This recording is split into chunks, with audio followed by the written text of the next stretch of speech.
Algo que ha tocado mucho mi corazón y que he estado masticando mucho en este tiempo ha sido el tema de la importancia de nuestra identidad. Vemos cuando las personas no tienen identidad, pues cualquier cosa las atrae. Sí, cuando las personas no tienen clara su identidad en el Padre, cuando no encuentran identidad en Él, se adhieren a cualquier cosa. Y eso lo vemos en la expresión más obvia afuera, ahora en nuestras ciudades, ¿cierto? Hay muchas personas que sí, hay personas que están llevando una lucha legítima, ¿sí? Por cosas legítimas que tienen en su corazón, que anhelan ver cambio. Pero hay otros que están simplemente siguiendo la corriente y hay unos que no saben ni siquiera por qué luchan, por qué hacen lo que hacen, por qué hacen las cosas. Y pensaba cómo a veces eso sucede en la iglesia, nos puede suceder a nosotros y lo hemos visto que sucede a nivel de iglesia. Como hay personas que de pronto pueden servir, pueden enseñar, pueden predicar, pueden evangelizar, pueden ayudar a otros, pero sin saber por qué, o sea, sin tener un propósito supremo, sin entender cuál es el objetivo final de todas las cosas. A veces podemos caer en activismo y algo en lo que la iglesia a través de los siglos ha caído siempre es en activismo, en creer que si llenamos nuestra agenda de actividades, de reuniones, de mantenernos ocupados y mantener a la gente ocupada, la gente está bien con Dios. Y a veces el activismo lo que hace es esconder la verdadera situación del corazón, que a veces las personas no estamos llenas del Padre, no estamos teniendo una relación con el Padre, no estamos caminando con Él, pero estamos tan ocupados en actividades y en sirviendo y esto y lo otro y moviéndonos, que creemos que estamos avanzando. Y muchas veces sucede como con la silla mecedora o con la hamaca, que se mueven mucho, pero no van para ningún lado. Entonces es importante siempre en Dios tener tan claro el punto de partida como el propósito final de Él.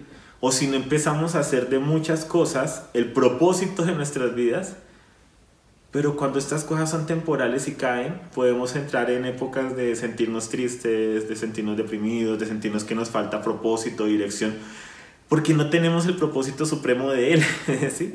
Porque no estamos mirándolo a Él, mirando cuál es el propósito mayor, cuál es el propósito, ¿sí? Por el que Él nos llamó. Por ejemplo, en la iglesia, ¿sí? Me refiero a la iglesia a nivel mundial, ¿sí? No es solo en Colombia. Durante este tiempo, el año pasado, ¿sí? Mucha gente hizo del propósito simplemente ir en contra del tema de las máscaras, del tema de la vacuna y que se iba a levantar esto y lo otro.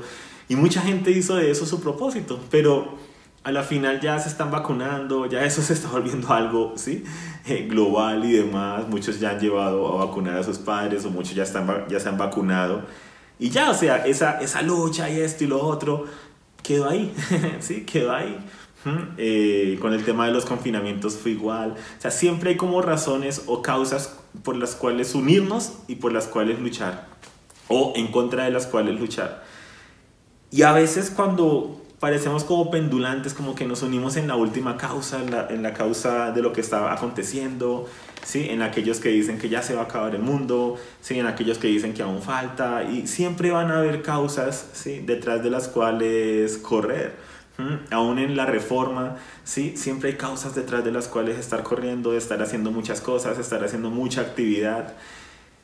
Pero ¿cuál es el propósito final de todas las cosas? O sea, a veces nos unimos a causas temporales que son buenas, pero que por muy buenas que sean, pierden de vista, o a veces nos pueden hacer perder de vista, cuál es el propósito supremo, cuál es el objetivo final de las cosas. Y para yo entender cuál es el objetivo final de las cosas, debo ver cómo comenzaron las cosas y cómo van a terminar. Entonces, un ejercicio que siempre me ha gustado hacer es ir a los primeros 2 capítulos de Génesis, Génesis 1 y 2, porque Génesis 1 y 2 me cuentan cómo inició todo, cuál fue el proyecto de Dios, cómo inició el proyecto de Dios. Y luego voy a Apocalipsis 21 y 22 y veo cómo termina el propósito eterno de Dios. Y eso me ayuda a tener algo, una palabra que quiero que puedas guardar en tu corazón, que es la que me ha ayudado a pesar de las circunstancias y que he tenido mis bajones. Yo tengo mis bajones también emocionales, tengo mis tristezas, ¿sí? Tengo momentos en que siento como que ¿qué estoy haciendo con mi vida, con mi ministerio? Les soy sincero, ¿sí? Sobre todo cuando tú pasas muchos años enseñando, intentando enseñar temas de reforma, temas de lo que es nuestra identidad como iglesia, lo que es la verdadera adoración, que pasamos 12 sesiones el año antepasado hablando de la verdadera adoración, acerca del amor que pasamos también, ¿sí? No sé, creo que fueron más de 6, 8, no sé si llegamos hasta las 10 sesiones hablando acerca del amor. Hicimos una serie de 12 temas acerca de los 10 mandamientos. Tenemos una serie casi de 10 temas acerca de las fechas bíblicas y el calendario de Dios, ¿sí? Aquello que ahorita se pone de moda, pero que nosotros de hace muchos años lo hemos venido hablando porque el Padre nos lo ha entregado y que es bonito porque es como que, wow, Señor, desde hace tanto que nos has entregado tantas cosas que ahora para muchos son nuevas y ahora muchos están detrás de ellas. Pero a veces uno ve como el vocabulario a nivel general, ¿sí? De las personas con las que compartimos no ha sido transformado, que las vidas no pareciera que fueran transformadas en su gran generalidad, ¿sí? Gracias a Dios por aquellos testimonios que tenemos personas en jóvenes, tenemos testimonios hermosos de personas cuyas vidas, ¿sí? Son transformadas, nos llegan testimonios de personas de otros países que nos escriben y nos dicen cómo, sí, hay enseñanzas, como hay temas que les ministraron, ¿sí? E hicieron un cambio por completo en su vida. Pero a veces tú ves estas cosas que suceden, tú ves cómo el vocabulario no cambia, tú ves cómo a veces pareciera que nuestra identidad no está clara, como que continuamos asociando la presencia de Dios con un lugar y no que Él habita en nosotros.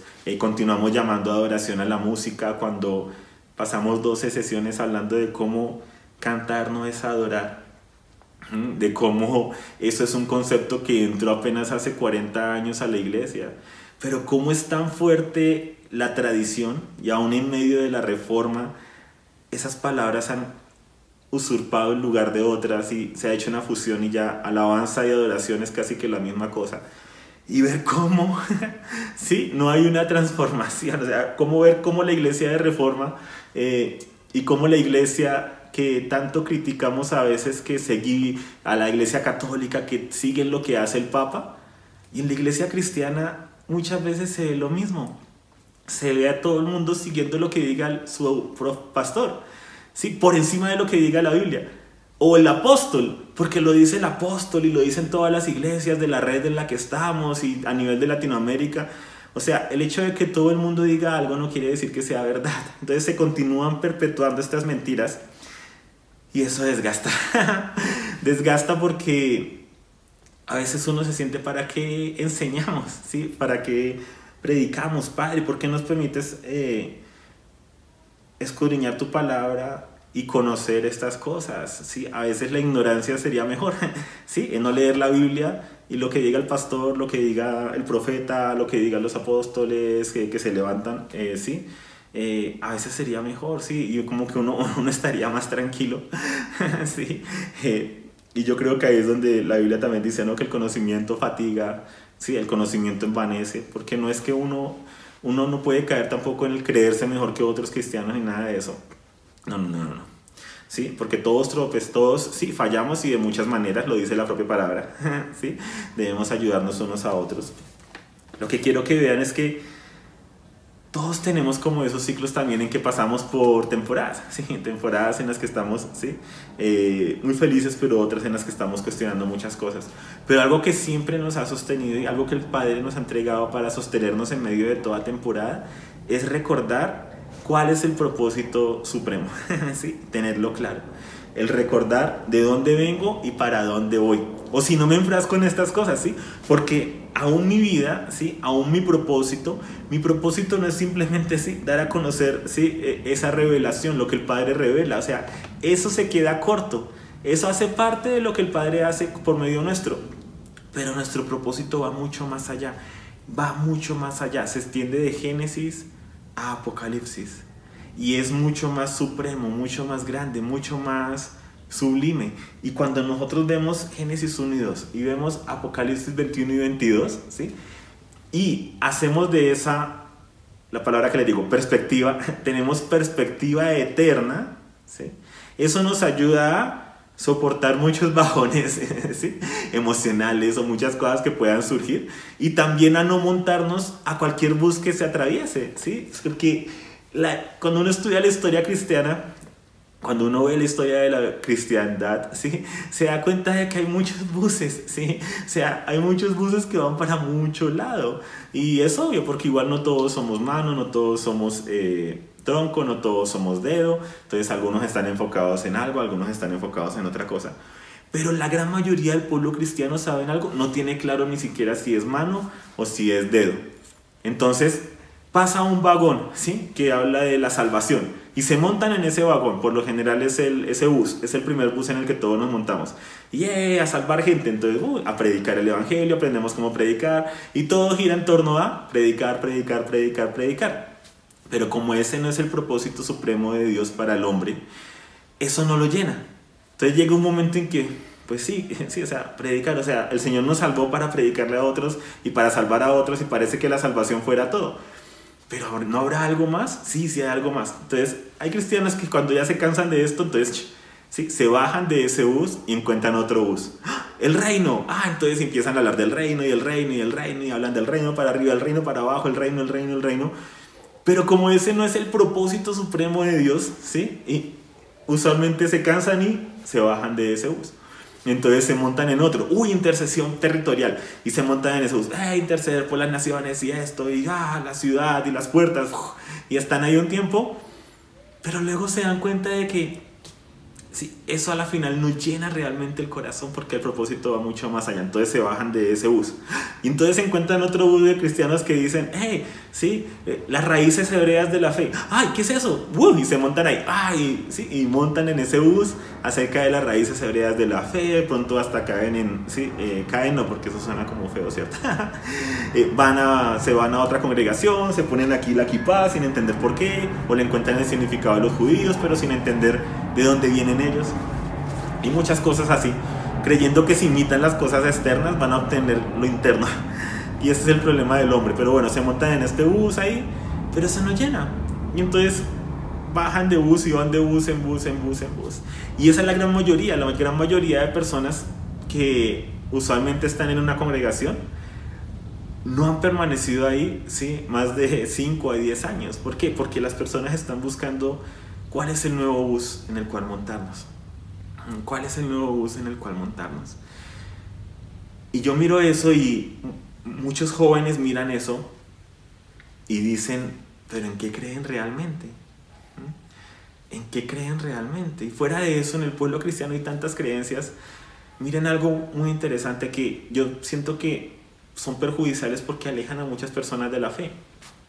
Miren algo, el pueblo cristiano siempre se había caracterizado históricamente por sacar los mejores científicos, porque entendíamos algo, que Dios es un Dios de diseños, y que lo que exploramos en el universo por medio de la matemática, la biología, la química, todas las ciencias, es la manera de entender ese lenguaje que Dios ya codificó en el universo, porque Dios es un Dios de orden. Dios ha dejado leyes y diseños en el universo. Entonces eso hizo que las mentes científicas más brillantes a través de la historia nacieran o del pueblo cristiano o del pueblo hebreo. Y los grandes científicos, si uno estudia hacia atrás, ¿sí?, fueron o cristianos o hebreos, ¿sí?, porque entendían que el Dios de diseños había dejado cosas, y fue así como, ¿sí?, nacieron nuevas cosas, la medicina, ¿sí?, cómo ayudar al hombre, cómo ayudar esto, utilizando los recursos y la inteligencia que el Padre nos ha entregado, y entendiendo que hay diseños para todas las cosas. Y eso es hermoso. Pero en los últimos 100 años, ¿sí?, Satanás le dio la vuelta a todo y convenció a una gran parte de la iglesia que la medicina es mala, que la ciencia es mala, que es satánica, ¿sí? O sea, y le quitó el lugar a la iglesia de ser los que estamos en punta de lanza, ¿sí?, en los descubrimientos científicos, en avalar la ciencia y todo, y ser ahora los que más a veces niegan la ciencia, los que creen que todo es una conspiración, los que ven conspiraciones en todo lado, los que hablan mal de la medicina y hablamos de farmaqueia y eso, sin entender que aquellos que hablan mal de la medicina saben algo. Ellos utilizan medicinas, ellos han hecho cirugías, ¿sí? O sea, Y es como empieza a ver esa dicotomía y los jóvenes ven eso y dicen, ¿qué es esto? O sea, vamos a volver a la era del oscurantismo porque no entendemos, ¿sí?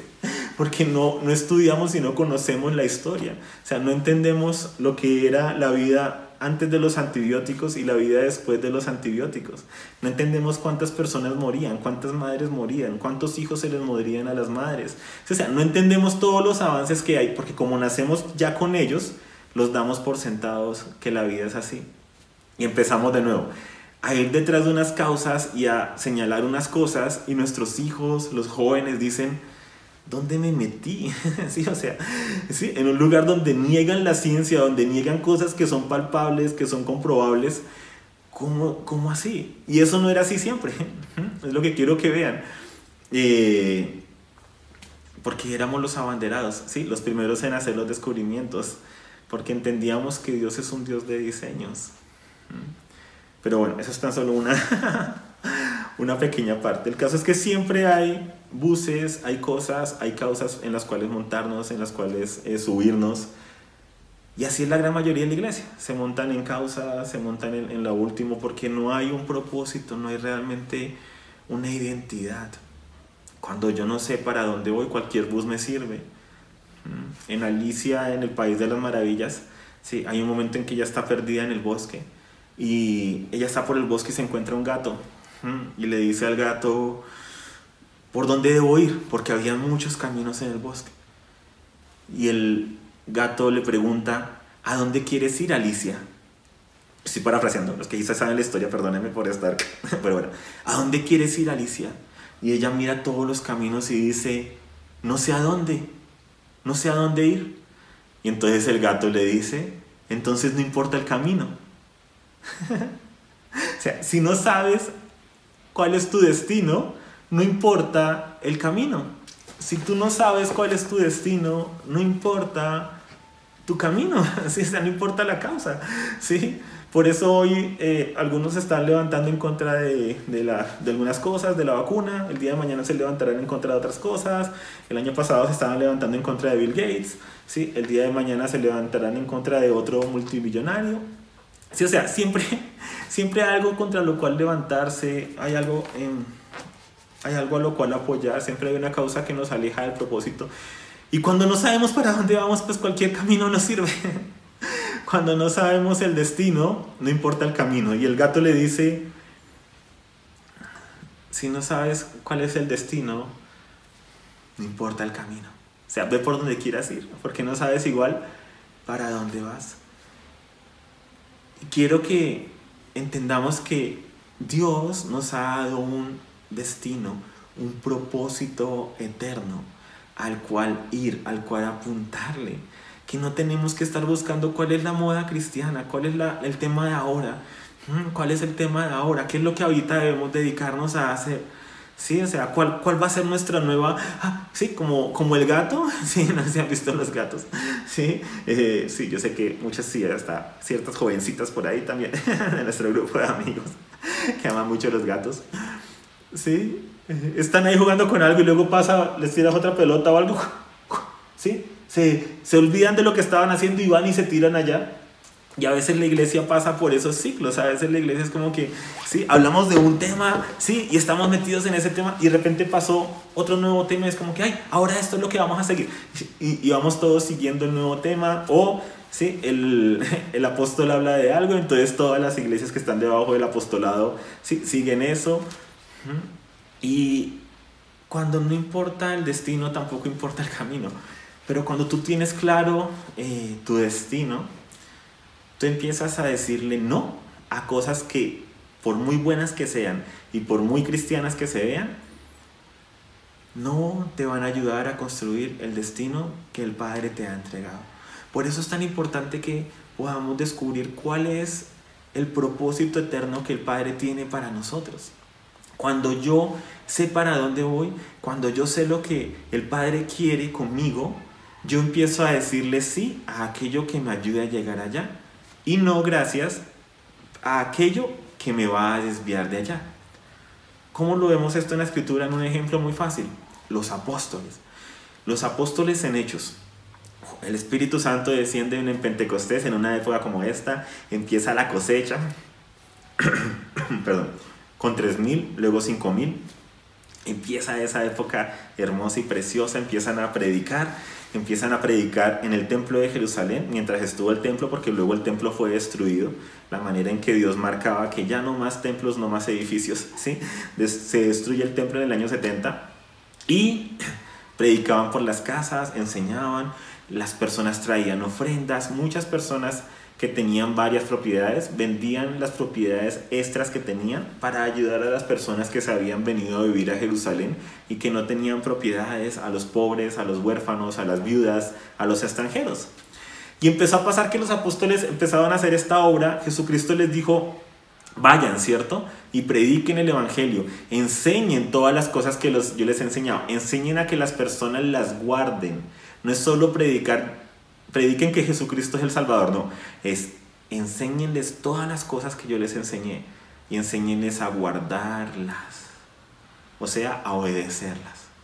Ese es el evangelizar, el enseñar a las personas a obedecer al Rey, que hay un Rey, su nombre es Jesucristo, y ha dejado sus enseñanzas, sus mandamientos, y que debemos obedecerlos, pero que no estamos solos porque el Espíritu Santo nos ha sido entregado. Él en nosotros nos pone el querer como el hacer, y todo lo podemos en Cristo que nos fortalece. Y empiezan a predicar y a enseñar. Pero entonces, ¿qué pasó? Las personas empezaron a traerles el dinero, empezaron a dejarlos con ellos para que ellos se encargaran de redistribuirlo. Y ellos empezaron a hacer esa buena labor, una labor loable, buena, necesaria, ayudar a los necesitados. Pero no era su propósito supremo y el llamado que Dios les había hecho a ellos de predicar. Entonces, ¿qué empezó a pasar? Que de repente algunas viudas empezaron a decir: a nosotros no nos están dando lo que nos corresponde, a ellas les están dando más que a nosotros. ¿Sí? Empezó a haber una pequeña división ahí, que se sentían unas mal atendidas, otras bien atendidas. ¿Y qué hicieron los apóstoles? Ay, pobrecitas, no, sí, toca correr detrás de esto, toca mejorar esto. No, dijeron algo muy sensato. Dijeron: este no es nuestro propósito. Sí, o sea, y no dijeron: quitemos esto porque esto no es el propósito. No. Y aquí es donde a veces nosotros podemos caer en esos extremos. Como algo no es nuestro propósito, entonces destruyámoslo. No. Nosotros no podemos seguir participando de esto porque estamos dedicándole mucho tiempo a algo que no es aquello para lo cual Dios nos llamó. Pero esto es necesario. Entonces, ¿qué vamos a hacer, iglesia? Y lo vemos ahí en Hechos.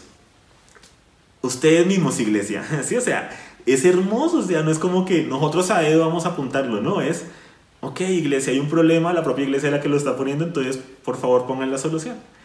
Busquen entre ustedes, ¿sí? Porque nosotros no conocemos a todos. Busquen entre ustedes a 7 personas llenas del Espíritu Santo, con fuego, ¿sí? Llenas del Padre, que realmente sean de buen testimonio, ¿sí? Que sean irreprensibles, que nadie pueda decir: ay, pero yo lo vi a él cogiendo esto, o yo lo vi a él haciendo esto. ¿Sí? No, busquen entre ustedes 7 personas que se encarguen de esto. Y utilizan una expresión muy interesante los apóstoles: porque no es justo que nosotros dejemos el ministerio de la palabra y de la oración por atender a las mesas. ¡Wow! Y es darle a cada cosa a su lugar. Ellos entendían que el llamado que ellos tenían, no el de toda la iglesia, porque si no le hubiera dicho a la iglesia que hicieran algo que fuera en contra de su llamado, pero entendieron el llamado de ellos y dijeron: por causa del llamado que nosotros tenemos, es un acto de injusticia que nos pongamos a hacer algo que es bueno. O sea, ayudar a las viudas es bueno, lo manda el Padre en la Torá, en el Pentateuco, en la enseñanza, en los primeros 5 libros de la Biblia. Sí, habla de la ayuda al huérfano, a la viuda, al pobre, al inmigrante. Habla de ello, era una acción buena. Y el servir, el ayudar a otros, dígame si no es bueno. Es algo que, sí, cuando tú ayudas a otros, cuando tú le das un mercado a alguien, cuando tú le das comida a un necesitado, a alguien en necesidad, y le ves su sonrisa, tú sonríes, eso te llena, es algo que te llena tanto el poder ayudar, ¿sí? Es algo hermoso y precioso. Pero ellos entendieron que no era justo que ellos lo hicieran porque su llamado era la palabra y la oración. ¡Qué interesante! ¡Qué interesante! Y ¿Cuál diferencia hay con muchas personas hoy en día, en muchas congregaciones, que quieren que sus pastores estén metidos en toda actividad que haya? Y toda actividad en la congregación. ¿Y por qué no vino el pastor? Pero el pastor no está aquí. Es que si el pastor no está aquí, esto no funciona. Sí, o sea, quieren que los pastores estén metidos en toda actividad. Ese espíritu de activismo. Pero, ¿y si el Padre no los ha llamado a eso? O sea, hay pastores que han sido llamados a establecer comedores, ¿sí? Y ese es su pasión, su motivación, y lo hacen y todo. Pero cuando tú tomas a alguien cuyo llamado no es ese y lo pones ahí, no es justo. No es justo. Y es tan hermoso que ellos tenían claro, y cuando tú tienes claro tu propósito, le dices sí a ciertas cosas y aprendes a decirle no a otras cosas, así sean cristianas. Así sean cristianas. Y hay personas que no saben para dónde van, ¿sí? Y nosotros lo hemos visto a través de los años. Hace muchos años, cuando estaba la moda de seguir todas las escuelas que hiciera nuestro amado ministerio, ¿sí? De Querigma, muchas personas no hacían sino estar en todas las escuelas que pudieran estar. ¿Por qué? ¿Y para qué? Porque tenían sed, ¿ok? Pero no sabían de qué, ni por qué, ni para qué. ¿Sí me entienden? Y se volvió en estar por estar. Y llega un punto en cuando tú estás en algo por estar en algo, sin un propósito, sin una dirección del Padre, sin tener en claro tu propósito, te quemas, te cansas, te aburres y luego caes en algo de tristeza y dices, bueno, pero ¿por qué? O sea, ¿qué hice? ¿Qué hice con mi vida? Sí, estuve tantos años siguiendo un ministerio, pero ¿cuál es el propósito? ¿Y cómo está mi casa? En mi casa, ¿cómo están mis hijos? Sí, y dejé a mis hijos por esto y no estuve ahí para ellos cuando debía estarlo. Y no estoy hablando de este caso en específico, ¿no? Me refiero a cosas que uno a veces escucha en el pueblo del Padre. Personas que se meten de cabeza en ministerios y en estar en todo y descuidan su hogar. Descuidan su casa, y el Padre ya nos ha venido hablando de esto por muchos años, ¿sí? Por muchos años. Hablo como Amor y Restauración, ¿cierto? De la importancia de la casa, de la importancia de que los papás somos quienes discipulamos a nuestros hijos, ¿sí? Recordemos cómo nació la iglesia infantil. La iglesia infantil hace un par de siglos nació como un ente, ¿sí? Nació como algo. Es que como un ente, ¿no? Perdón, o sea, bueno, la palabra. Me está distrayendo el avión. La iglesia infantil nació con el propósito de ayudar a los huérfanos, a los analfabetas. ¿Por qué? Porque las escuelas eran muy costosas y los padres eran los que enseñaban a leer y a escribir a sus hijos. Entonces las personas huérfanas, los huérfanos que estaban en las calles, no tenían quien les enseñara a leer y a escribir. Y no estaban las instituciones del gobierno como hoy en día, los orfanatos, todo ese tema, no. Entonces la iglesia dijo, esto es nuestra responsabilidad, porque ¿sí? La enseñanza lo destruye, ¿sí? A la viuda, al huérfano, ¿sí? Debemos abrazar. Entonces la iglesia empezó a hacer durante la hora de los cultos la escuela dominical, o lo que llamamos hoy en día iglesia infantil, y traían a los huérfanos y con la Biblia les enseñaban a leer, a escribir, les daban comida, ¿sí? Y así nació el ministerio de iglesia infantil, un ministerio para ayudar a los huérfanos. Y desafortunadamente, hoy en día, por causa de que los padres han dejado huérfanos espiritualmente a sus hijos, ese ministerio continúa funcionando. ¿Por qué? Porque continúa con huérfanos espirituales.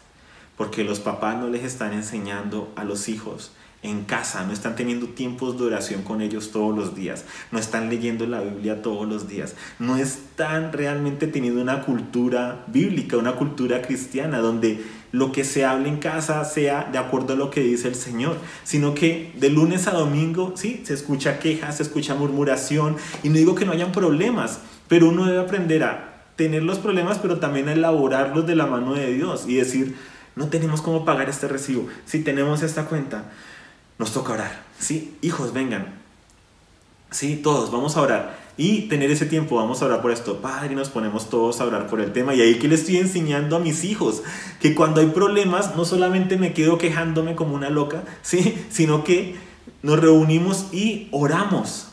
que tenemos un Padre al cual clamar y les enseño en el día a día. Tengo un problema, no tengo trabajo, ¿qué vamos a hacer? Esto y lo otro, y esto tan caro y cada vez hay más cuentas. Y si lo único que hago es quejarme, les estoy enseñando a mis hijos, ok, ¿cómo se solucionan los problemas? Quejándose. Y cuando ellos crezcan, ¿qué van a hacer? ¿Qué crees que van a hacer cuando sean adolescentes, cuando sean jóvenes? Quejarse como tú te quejabas. Muchas personas dicen, mi hijo no hace sino quejarse. ¿De dónde crees que lo aprendió? Mi hijo reacciona patán. ¿Tú cómo reaccionas con ellos? O sea, hemos conocido padres que desafortunadamente sus reacciones han sido tan horribles que sus hijos han querido levantarse y caminar en la fe y han sido los padres el tropiezo para que ellos no lo puedan hacer. Porque en Colosenses, en Efesios, dice a los padres, ¿sí?, que no exasperen a sus hijos. Eso es, que no les apaguen el espíritu. Y muchos padres, por su manera de ser en Cristo, han exasperado y han apagado el espíritu de sus hijos. Y eso es terrible. Y luego esos padres se quejan de que nosotros como pastores no hicimos nada por ellos y se van. Pero es que tus hijos son hijos de hogares cristianos y no son huérfanos. Entonces tenemos estos ministerios que nacieron para atender a los de afuera, como herramientas evangelísticas, para apoyar, para atender a los huérfanos.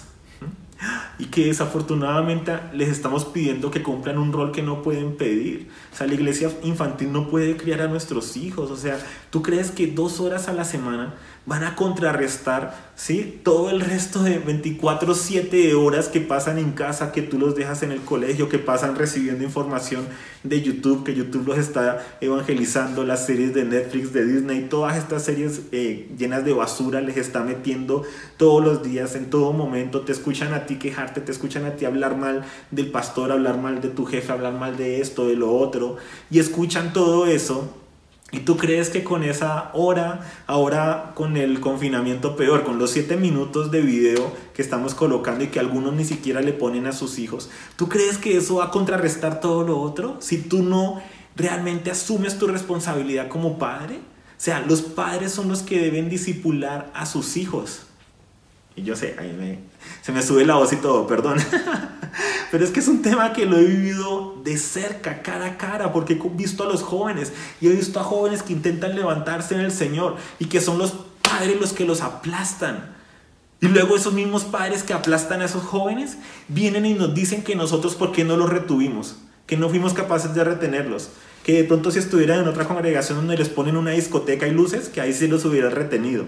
¿Y retenido en qué? Entretenido, no retenidos. A mí no me interesa retener jóvenes, me interesa es que sean discipulados y que conozcan al Padre y que Él sea suficiente para ellos. Pero ¿saben algo? El primer referente que tienen los hijos de cómo es Dios Padre son sus padres terrenales, porque es el diseño de Dios. Dios diseñó a los padres para discipular a sus hijos. Por eso en Deuteronomio no dice, y ustedes padres, lleven a sus hijos al templo para que allá les enseñen la ley. Y ustedes, padre, consigan a un rabino para que les enseñe. Y ustedes, padres, lleven a los hijos, sí, para que cada 8 días les enseñen la Torá en el templo. Y un rabino o un sacerdote les enseña a seguir a Dios. No. Dice, padres, ustedes, en todo momento, desde que se levantan hasta que se acuestan, estando en el camino, estando trabajando, estando con ellos en el parque, de día y de noche, les vas a transmitir estas palabras a tus hijos. ¿Y qué diseño deja ahí Dios? Que son los padres los primeros responsables de sus hijos. Ahora, los hijos que no son de padres cristianos, ahí es donde nosotros como iglesia tenemos una responsabilidad de dar todas las herramientas, de estar ahí, de apoyar, de jalar. Pero los hijos de padres cristianos, la responsabilidad es de los padres en discipular a sus hijos, en discipularlos. Y encontramos a padres que no quieren hacerlos. Y la otra vez, ¿sí? Escuchamos a veces esos antitestimonios, o sea, personas que dicen, yo no le voy a enseñar nada de eso a mis hijos porque yo no quiero, ellos cuando crezcan decidirán qué hacer. ¿Y saben algo? Son las personas que en unos años van a estar llorando porque sus hijos no están siguiendo la fe. Porque es que los padres estamos para guiar, no simplemente para observar a lo lejos, sino para discipular a nuestros hijos y para levantarlos en el Señor, ¿sí? Para levantarlos en justicia, para enseñarles lo que es bueno y lo que es malo. Y no es para enseñarles versículos, ¿sí? Porque eso no es, o sea, es para enseñarles a vivir de la mano de Dios, a vivir de una manera que agrade al Padre y a vivir en que todas las áreas de nuestra vida están consagradas a Él, y que cuando hay problemas en casa acudimos a la oración y a Él, y cuando no estamos seguros de qué hacer le decimos Padre y nos unimos todos, vengan, necesitamos orar por esto, Padre, por favor ayúdanos, no sabemos qué hacer, por favor háblanos, Padre, no sabemos qué hacer con esta situación, no sabemos qué hacer con esta situación económica que está tan dura, Padre. Sabemos que tú eres el dueño del oro y de la plata y de todo lo que hay, y sabemos que tú eres nuestro proveedor. Y Padre, te necesitamos, por favor, háblanos, por favor. Y van a la Biblia y leen y hablan y ven ahí donde dice en Mateo, y dice, no se preocupen por lo que han de comer o lo que han de vestir, ¿sí? Miren, ¿sí?, a los pájaros del cielo que no trabajan ni se fatigan y su Padre se encarga de alimentarlos. Miren a las flores del campo, ¿sí?, que aún Salomón con toda su riqueza no se pudo vestir como ninguna de ellas. ¿No valen ustedes mucho más que las flores y que los pájaros? ¿No tendrá Dios cuidado de ustedes? Y tú, wow, recibes esa respuesta y tus hijos están ahí escuchando y dicen, wow, Dios nos está hablando, que descansemos y que confiemos en Él. Pero si lo único que yo hago es quejarme, mis hijos no van a aprender eso y la familia no va a aprender eso. Y se los decimos porque son cosas que nosotros hemos vivido, y no somos perfectos, o sea, somos los que más hemos tenido necesidad precisamente de acudir al Padre, ¿sí? Pero en esas cositas pequeñas, ¿sí?, hemos podido vivir lo que es orar en familia y es ver la respuesta de Dios como familia, ¿sí? Y nuestros hijos han aprendido que cuando acontece algo, la respuesta es orar. Vamos a orar, vamos a preguntarle al Padre, porque tenemos un Padre, tenemos identidad, no somos huérfanos, tenemos una identidad, tenemos un Padre. Entonces, surgen estas cosas y demás, y muchas veces la iglesia se desvía, ¿sí? Y hacemos del propósito cosas que no son nuestro propósito.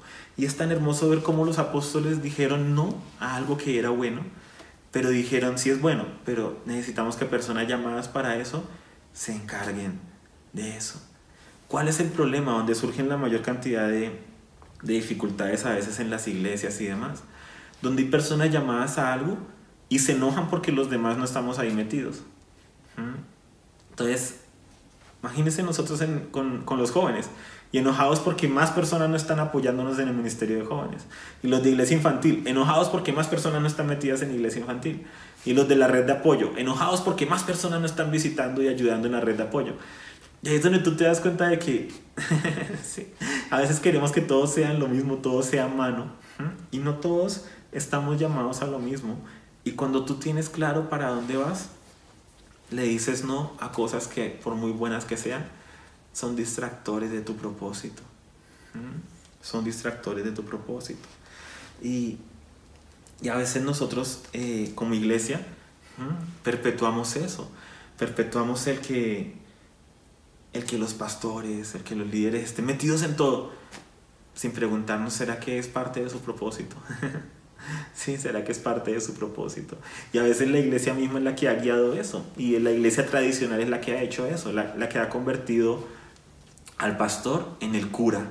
Así como el cura, sí, católico, es el que hace todo, va a los negocios y le echa agua bendita, ora por el carro, ora por el negocio, ora por el hijo, ora por todo, Entonces así que el pastor sea el que venga, el que bendiga mi negocio, el que ore por esto, el que ore por lo otro, ¿sí? Y las otras 200 personas de la congregación no cuentan, el Espíritu Santo no está en ellas. Y es la misma iglesia la que crea sus estructuras y luego quedan encarceladas en sus estructuras y luego reniegan de las estructuras, pero nosotros somos los que las perpetuamos. Nosotros somos los que perpetuamos muchas veces esas estructuras al no tomar nuestro papel y nuestra responsabilidad.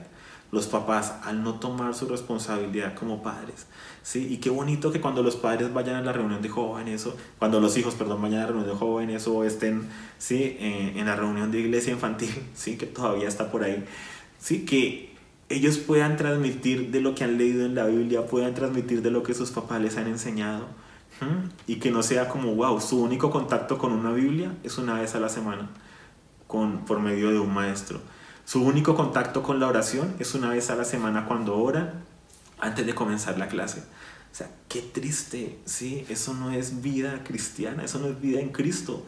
Si el único momento en que tú oras es ahorita en el culto, si el único momento en que tú tienes para alabar, para orar, un contacto con la Biblia, con una enseñanza, es durante un servicio una vez a la semana, no estás viviendo una vida cristiana. O sea, estás yendo a misa como lo hacías en la religión católica, y eso es un engaño mental. Estás intentando calmar conciencia. Eso no es vida. Sí, la vida cristiana es caminar de la mano del Padre todos los días, en todo momento. Y sí, tener tus tropiezos, sí, tener tus caídas, me refiero en cuanto a bajones en la fe, y decirle, pero Padre, ¿por qué pasa esto? Pero aún en medio de eso, estás teniendo una relación, una comunión con el Padre, porque es con Él con quien hablas, con quien caminas, a quien alabas en todo momento y demás. Entonces, cuando entendemos nuestro propósito, aprendemos a tener perspectiva y a ver que hay cosas que son buenas pero que nos pueden distraer. Entonces, la pregunta que surge es, ¿cuál es nuestro propósito? Entonces, ¿qué dice Génesis 1 y 2? ¿Y qué dice Apocalipsis 21 y 22? ¿Cuál es el propósito de las edades? ¿Cuál es el propósito de todas las cosas? Entonces, vemos en Génesis 1 y 2 que Dios forma todas las cosas. Vemos a Génesis 1 y 2 que hay una pareja. Hay un hombre y una mujer. Y vamos a Apocalipsis 21 y 22 y vemos a una pareja, a un hombre y una mujer, a Cristo y su iglesia. Vemos en Génesis 1 y 2 que está Dios caminando con el hombre. Y vamos a Apocalipsis 21 y 22 y vemos que está Dios habitando en medio del hombre, ¿sí? Y Él siendo su luz, su todo, su centro. Vemos en Génesis 1 y 2 que está el árbol de la vida, ¿sí? El cual había de dar esa vida, ¿sí?, en abundancia al hombre. Y vemos en Apocalipsis 21 y 22 el árbol de la vida en medio de la ciudad, en medio, ¿sí?, de la iglesia, ¿sí?, en medio del hombre. Vemos en Génesis 1 y 2 a una familia, la primera familia, ¿sí?, de niños, ¿sí?, creados por Dios y demás. Y ahora, aquí en Apocalipsis 21 y 22, vemos a un Padre, el Padre Celestial, y una gran familia de millones, ¿sí?, millones de hijos de Él. Vemos en Génesis 1 y 2 al Espíritu de Dios paseándose por las aguas, buscando un lugar donde habitar. Y vemos en Apocalipsis 21 y 22 al Espíritu de Dios habitando en la iglesia, en los hombres. Y es así como encontramos, viendo de Génesis 1 y 2 a Apocalipsis 21 y 22, este gran diseño hermoso y precioso que el Padre ha dejado de su intención para con el hombre. El Señor, el Padre, ¿sí?, el Padre, el Hijo, el Espíritu Santo, dejaron en la humanidad un diseño, un propósito eterno que se cumple en la humanidad y que cumple un anhelo, por decirlo de esa manera, un sueño del Padre, del Hijo y del Espíritu. Miren tan hermoso cómo comienza Génesis 1 y 2. Comienza con el Espíritu paseándose sobre las aguas. Y esa palabra que utiliza es aleteando. Y esa palabra que utiliza es dando a entender que está buscando un lugar donde reposar. Y ese Espíritu que va sobre las aguas en Génesis 1:2, que dice que se movía sobre las aguas. Ese mismo Espíritu de Dios es el que, moviéndose sobre las aguas, ¿sí?, va a moverse sobre el río Jordán, ¿sí?, y se va a posar sobre nada más ni nada menos que Jesucristo. Y los cielos son abiertos y el Padre dice: este es mi Hijo amado en quien encuentro mi complacencia, en quien me he complacido. Y se posa sobre Jesucristo. Pero no solamente eso, ese mismo Espíritu Santo que está buscando un lugar donde habitar, en Pentecostés ese viaje que comenzó en Génesis 1 y 2 del Espíritu moviéndose sobre las aguas, encuentra parte de su culminación, ¿sí?, con Jesucristo, y su culminación con la iglesia, cuando en Hechos, ¿sí?, nos cuenta que estaban orando en el aposento alto el día de Pentecostés y el Espíritu Santo desciende sobre ellos como lenguas de fuego y se inaugura la casa del Espíritu Santo. Cuando en el desierto con Moisés se establece el tabernáculo y se inaugura el tabernáculo, se dice que desciende fuego del cielo sobre el altar y consume el sacrificio, inaugurando el tabernáculo, la casa movible de Dios. Cuando con el templo de Salomón, con todos sus defectos masónicos o lo que quieran decir, es inaugurado, fuego desciende del cielo, ¿sí?, y consume el sacrificio. Y el Espíritu Santo, ¿sí?, Dios inaugura su casa, ¿sí?, la casa, el diseño que Él le había dado a David, ¿sí?, lo inaugura. Y así se da, siempre certificado por el fuego sobre el sacrificio. Y en Pentecostés, cuando está reunida la iglesia, que es ahora la casa espiritual de Dios, donde el tabernáculo era para que los hombres entendieran con plastilina, Dios quiere habitar en un lugar. El templo era para que los hombres comprendieran con plastilina, Dios quiere habitar en un lugar. Y ahora venía lo que Dios ha querido decirnos y decirte, nuestra identidad.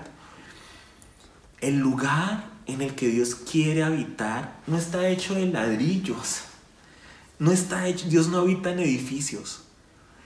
El lugar donde Él quiere habitar es en nosotros, en la casa que Él diseñó. Por eso en Hechos dice, Dios no habita en lugares hechos por manos de hombres, sino en lo que Él mismo diseñó. ¿Y qué es lo que Él mismo diseñó? Lo que en Génesis 1 y 2 nos dice que Él formó, o sea que Él se ensució las manos, por decirlo de una manera, Él formó al hombre del barro. Toda la creación fue hecha con su palabra. Dijo, sea la luz, y fue la luz. ¿Sí? Sean los peces, nazcan, produzcan, sean la hierba del campo, sea. Con su voz hizo todo. Lo único que Dios formó con sus manos, dice, lo formó. No dijo, sea el hombre, o que la tierra haga un hombre y salió el hombre. No dijo, formó con sus manos al hombre. Tú y yo somos lo único por lo cual Dios ha sido capaz de meter las manos en el barro. Qué hermoso el Padre que tenemos. Qué hermosa nuestra identidad cuando entendemos, ¿sí?, lo especiales que somos para Él. Y las personas continúan queriendo que los edificios sean especiales. Continuamos creyendo que lo especial es el aceite que le echamos a las cosas. Continuamos creyendo que lo especial son los instrumentos que tocamos. Y no nos damos cuenta de que para el cielo nosotros somos lo especial, el especial tesoro para Dios. Esa es nuestra identidad. Y el hombre que el Padre había formado, la casa que Él había formado, fue inaugurada en Pentecostés y el Espíritu Santo descendió como lenguas de fuego e inauguró su casa. La casa que iba a permanecer, hecha de piedras vivas, de nosotros, no de ladrillos ni de cemento, sino de sus hijos. Nosotros somos la casa, tú eres la casa de Dios. Por eso en 1 Corintios, 2 Corintios, Pablo lo dice una y otra vez. No entienden que ustedes son casa de Dios y que el Espíritu Santo habita en ustedes, ¿sí? Más adelante en la Escritura dice que el Espíritu Santo nos anhela celosamente, porque somos, ¿qué?, su casa. Somos su casa. Y ahí se cumple ese sueño del Espíritu Santo de un lugar donde habitar. Nosotros, la casa que Él mismo preparó, ¿sí? El novio y la novia, Cristo y la iglesia, y aquello que Él formó con sus manos, para que habite el Espíritu Santo en Él. El Espíritu Santo tiene un lugar donde habitar, que somos nosotros. Y por eso somos especiales para Él. Y esa es nuestra identidad, que el Espíritu Santo habita en nosotros, que nosotros somos la casa de Dios, en su manera de simplificarlo. Que la tierra es el estrado de sus pies, pero que Él decidió hacer de nosotros su morada. Y eso es lo que nos llena de una identidad tal. ¡Wow! Yo soy la casa de Dios. El Espíritu Santo habita en mí. El aceite de la unción que es el Espíritu Santo habita en mí. O sea que yo soy especial. Yo tengo identidad y propósito, porque mi propósito es ser habitación del Espíritu Santo. Y eso hace que yo empiece a ver mi vida como algo santo y sagrado. O sea, yo no empiezo a, bueno, ¿cómo guardo mi cuerpo? ¿Cómo guardo mi vida para que Dios venga a habitar en mí? No, es por cuanto Dios habita en mí, me comporto a la altura de lo que ya soy, camino a la altura de mi llamado. Dios habita en nosotros. Piénsalo por un momento, porque es que esas frases se vuelven trilladas aún en el entorno cristiano. El Dios que creó todas las cosas que yo veo. Mira tu cuerpo, mira tus manos, mira cada detalle. Dios me formó cada detalle. Sí, puso en marcha todo el universo, todo el tema del ADN, todo el tema que aún ni conocemos, que va más allá, para que yo fuera formado, para que un día el Espíritu Santo pudiera tener un lugar donde habitar. En mí. Y no solo en mí, sino en nosotros. Y nos formó desde el vientre de nuestra madre, como dice el Salmo. Y Él anhelaba y soñaba con el día en que pudiera llenar esta casa.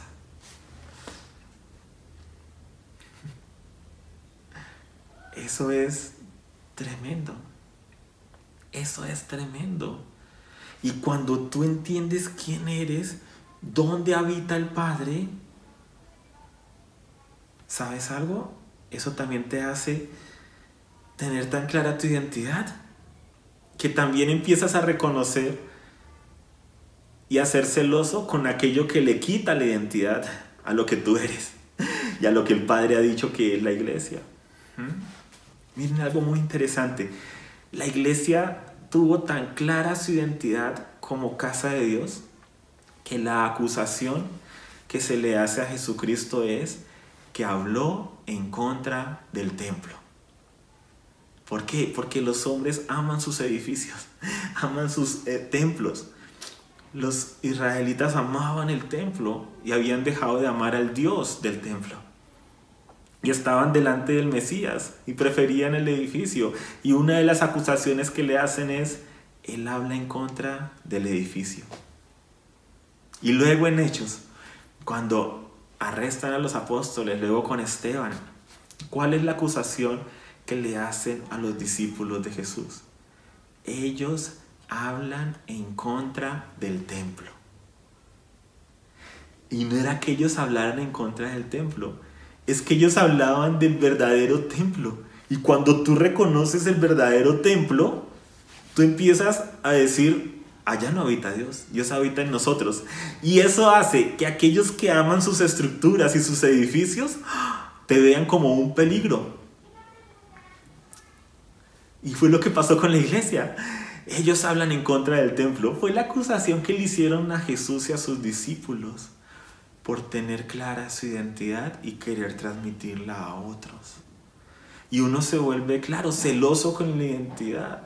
Por eso es que ustedes van a ver que hay un patrón, y es el que nosotros procuramos que las personas cambien su manera de hablar, porque la manera en que hablamos perpetúa mentiras. Cuando yo digo que una casa física es el lugar donde Dios habita, estoy perpetuando una mentira.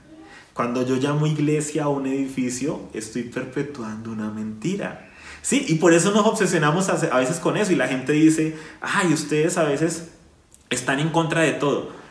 Y no es que estemos en contra de todo. Es que estamos tan en pos de nuestra identidad y de la identidad de los hijos de Dios, y que queremos que los hijos de Dios sepan que el Espíritu de Dios habita en ellos, que sabemos que esas palabras destruyen la identidad y confunden a los niños y a los jóvenes. Porque yo les digo a los jóvenes, tú eres la casa de Dios, y luego digo, vamos a la casa de Dios y vamos a la iglesia, y todos somos iglesia, pero vamos a ir a la iglesia. Y empiezo a generar confusión. Y por eso es que luego los jóvenes, los niños crecen y no saben quién son. ¿Qué es la iglesia al fin? La iglesia es un edificio, me dicen que somos todos, me dicen que soy yo, me dicen que también es el lugar allá. A la final no hay identidad, porque nuestras palabras construyen identidad. Entonces por eso es que sí, yo a veces he caído en ser súper celoso con las palabras. Algunos dirán, ay, pero ¿qué importa si le llamamos a cantar, a adorar? Igual es lo mismo.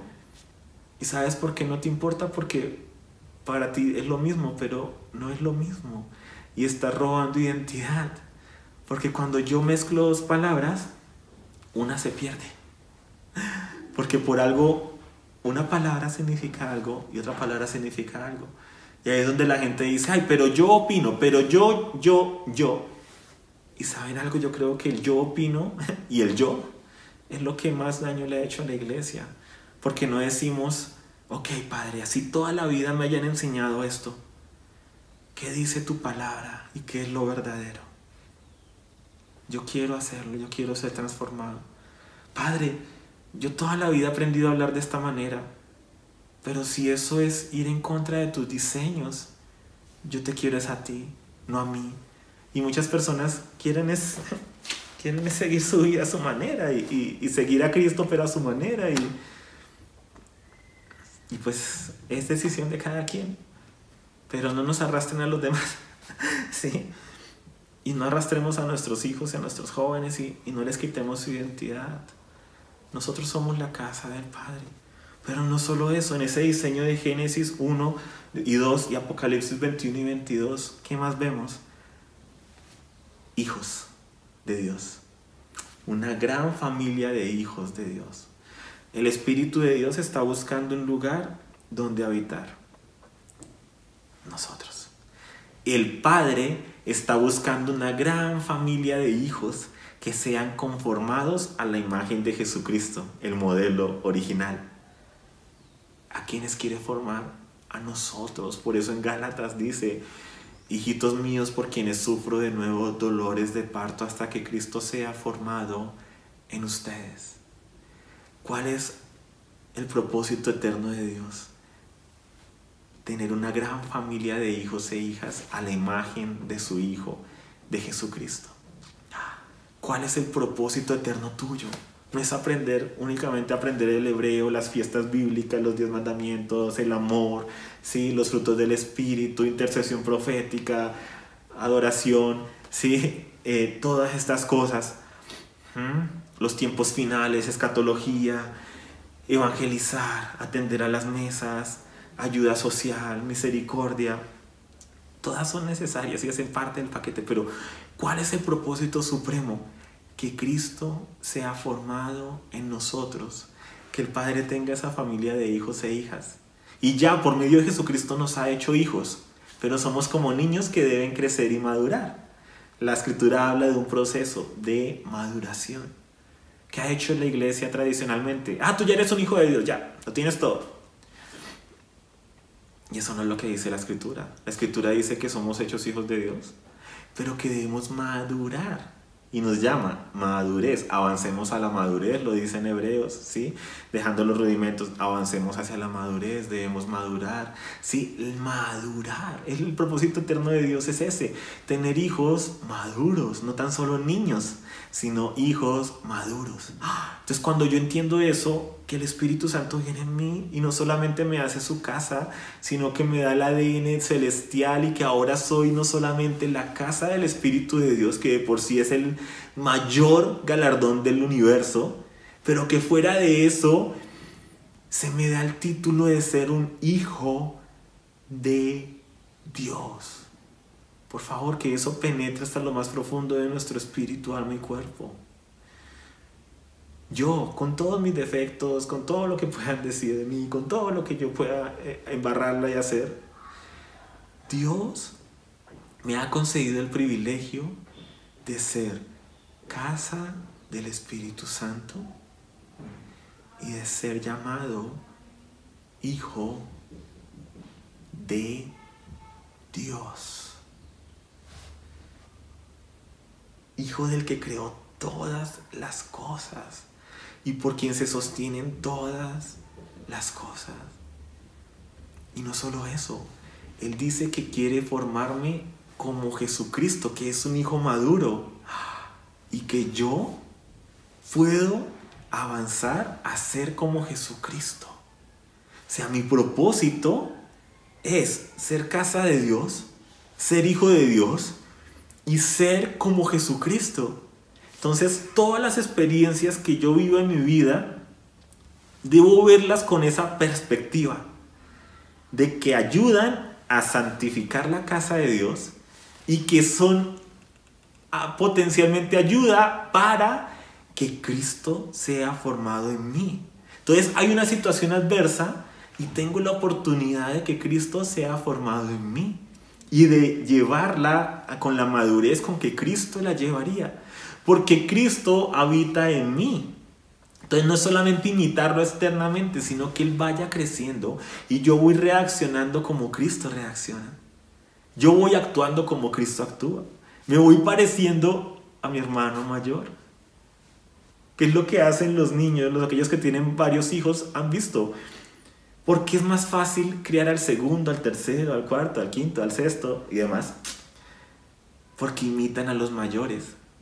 Y dicen, el mayor hace eso. Uno dice, Cristal, vengan hijos, Cristal, ven. Y Cristal viene de primeras y los demás empiezan a seguirla a ella. Y la más chiquita, así no haya escuchado, ve que sus hermanos se fueron y se para y empieza a seguirlo sin saber por qué. Porque se van imitando. Entonces van imitando los menores a los mayores. Entonces, qué triste es cuando en la iglesia llegan personas nuevas y empiezan a imitar a personas que ellos creen que son mayores por su edad, por los años en Cristo y demás, y que son inmaduras. Se perpetúa la inmadurez. Por eso es que necesitamos madurez en la iglesia. Por eso es que necesitamos ejemplos de familias y también de personas solteras en Cristo que muestren cómo llevar su soltería, cómo esperar hasta el matrimonio, cómo decirle que no a muchas relaciones, a muchas personas que vienen a cortejarte, porque le estás diciendo que sí al diseño de Dios y que muestren cómo es llegar vírgenes hasta el matrimonio. Pero no solamente eso, sino establecer hogares felices, que sí, que tienen sus problemas, sus dificultades, pero que a la final sí es más lo bueno y lo hermoso y el gozo de Dios en medio de esos hogares. Sí, que podamos dar ejemplo en todas las áreas, en el trabajo.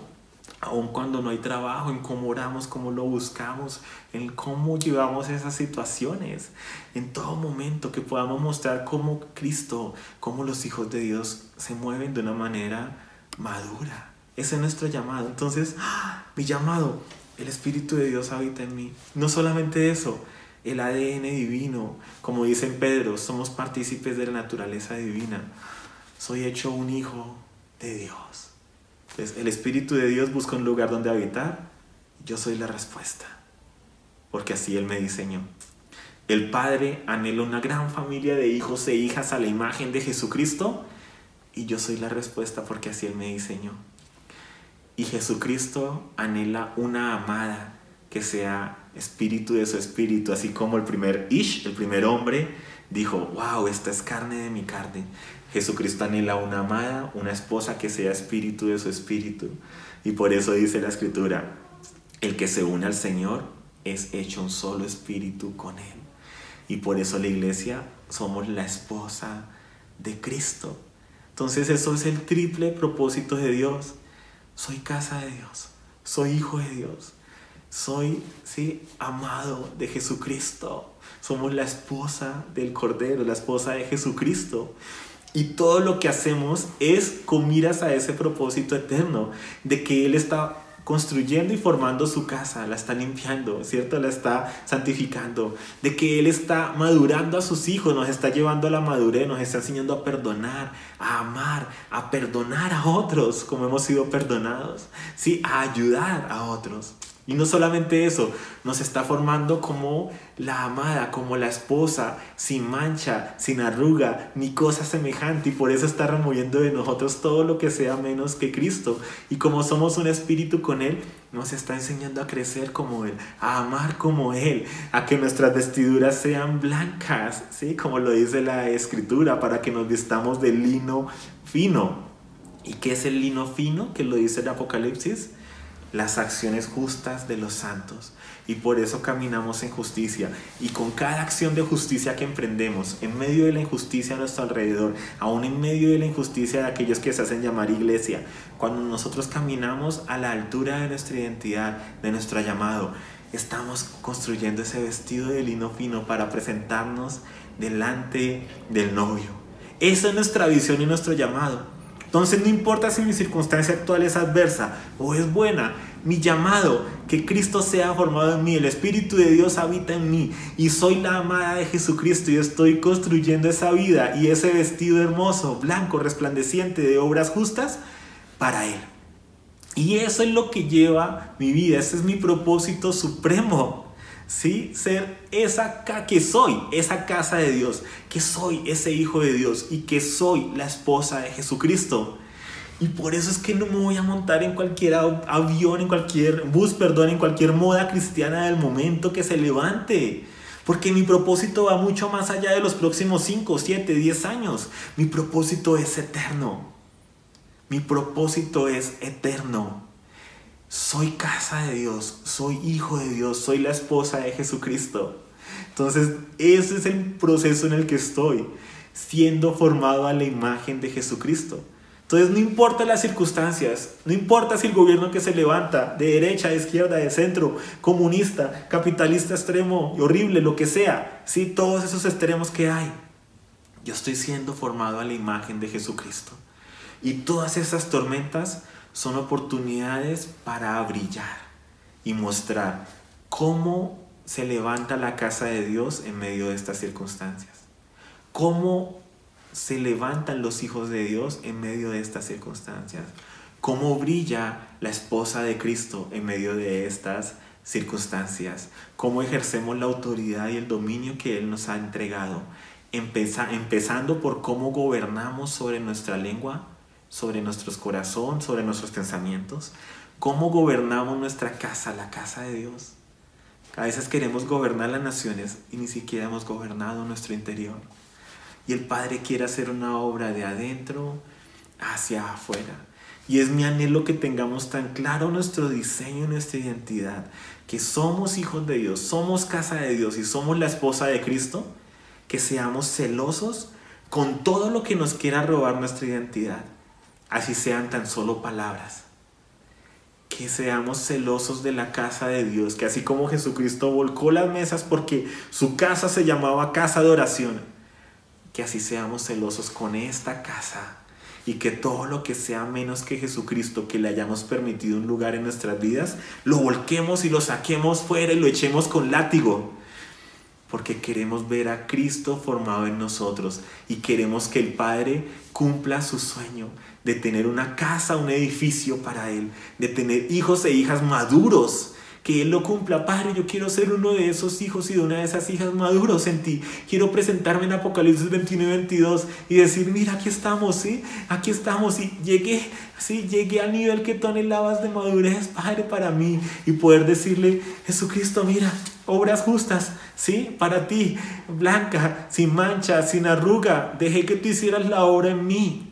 Y me costó dejar cosas, me costó morir a mí mismo, me costó tomar la cruz cada día, pero no me importó por el gozo puesto delante de mí, de poder presentarme delante de ti, Jesucristo, y de que tú tengas tu sueño, tu amada, tu novia, y poder compartirle esto a otro y formar a otros y llevarlos a entender su identidad y poder presentar a hijos e hijas como una novia a Cristo, que es lo que dice Pablo a la iglesia, los presenté como una novia a Jesucristo. Ese es el sueño de todos los que predicamos, los que enseñamos, o debería de ser.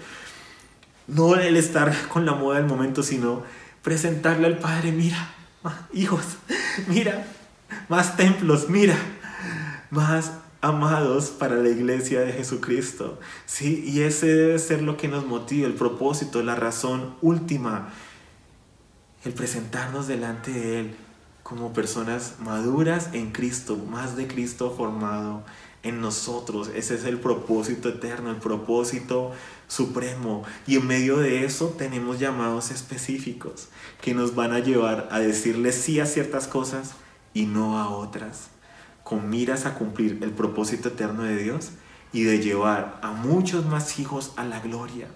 Que no seamos estorbo para otros de encontrar a Dios, sino que seamos quienes brillen con la madurez y la altura que se requiere, y que le mostremos a otros cómo se arreglan las dificultades, cómo se arreglan los problemas, pero también cómo se disfruta la vida, cómo se vive en abundancia, teniendo ese gozo de Él, teniendo el aceite fresco de Él, que es el Espíritu de Dios en nosotros, y mostrándole a los demás que no necesitamos actos externos y estar echando cosas, haciendo esto y ritos y esto, sino que el Espíritu de Dios y el poder más grande del universo está en nosotros, y que ese es el aceite que necesitamos, y que eso es lo que necesitamos expresar a otros y mostrarle a otros y darle a otros, y que podamos dar de ese aceite y que se multiplique y que sea así como la viuda que estaba ahí con su hijo y que llenaba y llenaba vasijas y vasijas y vasijas, y que así sean nuestras vidas, que nos llenemos cada vez más del Padre, que Él ya está en nosotros, y que permitamos que Él fluya a través nuestro y que vayamos madurando, porque se requiere una iglesia madura para todo momento y circunstancia, para lo que ha de venir y para llevar a más hijos a la gloria, para que el Padre cumpla su sueño de un lugar donde habitar, una gran familia de hijos e hijas y una esposa para Jesucristo. Que tú y yo seamos parte de ese sueño y poder decirle: aquí estamos. Amén.